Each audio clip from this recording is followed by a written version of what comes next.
জ্বালানি সংকট, যান্ত্রিক ত্রুটি ও রক্ষণাবেক্ষণের কারণে কমেছে বিদ্যুৎ উৎপাদন। পাওয়ার গ্রিড কোম্পানির ওয়েবসাইটের তথ্য অনুযায়ী গড়ে লোডশেডিং হচ্ছে ২৫০০ মেগাওয়াট। দেশে বিদ্যুৎ উৎপাদনের সক্ষমতা ২৭,০০০ মেগাওয়াট থাকলেও উৎপাদন হচ্ছে অর্ধেকের কম, যার কারণে শহরের তুলনায় ভোগান্তি বেড়েছে গ্রামে। এমন পরিস্থিতিতে ভারতে কোম্পানি আদানির প্রতিষ্ঠানও বিদ্যুৎ দিচ্ছে কম। জ্বালানি বিশেষজ্ঞ বলছেন ব্যয় সংকোচন করতে হবে। এয়ার বাদলের রিপোর্ট। গেল কয়েকদিন ধরেই বিদ্যুৎ উৎপাদন কমেছে, যার কারণে কলকারখানায় উৎপাদন ব্যাহত হচ্ছে। প্রভাব পড়েছে অর্থনীতিতে। এর কারণ হিসেবে জানা যায় জ্বালানি সংকট ও বকেয়া না দেয়া।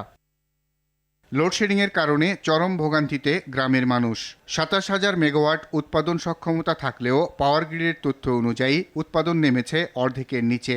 প্রায় ১৪,০০০ মেগাওয়াট চাহিদা থাকলেও উৎপাদন হচ্ছে ১২,০০০ মেগাওয়াটের মতো।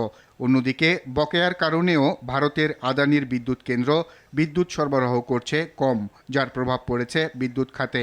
জ্বালানি বিশেষজ্ঞ বলেন, ব্যয় সংকোচন করতে হবে এবং আইন বহির্ভূত বিদ্যুৎ কেন্দ্র সরকারের হাতে নিতে হবে। তবেই এই সংকট ধীরে ধীরে কাটতে পারে। চুক্তি আইনসম্মত ছিল না, বৈধ ছিল না এবং সেখানে দুর্নীতির আশ্রয় নেওয়া হয়েছে।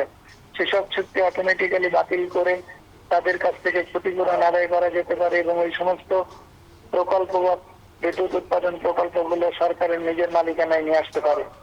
তাছাড়া সরকারের মালিকানাধীন বিদ্যুৎ কেন্দ্রগুলো তারা যে পরিমাণ তাদেরকে বাড়তি লাভ দেওয়া হয়েছে, লুণ্ঠনমূলক মুনাফা দেওয়া হচ্ছে সরকারি, বিশেষত সরকারি মালিকানাধীন এবং বেসরকারি মালিকানাধীনগুলোর ক্ষেত্রে প্রযোজ্য, ওগুলো ন্যায্য যৌক্তিক করার বিষয়টি এখন বিশেষভাবে গুরুত্ব দেওয়া দরকার। তবে বিদ্যুৎ সমস্যার দ্রুত সমাধানে সরকার কার্যকর পদক্ষেপ নেবে এমন প্রত্যাশা সবার।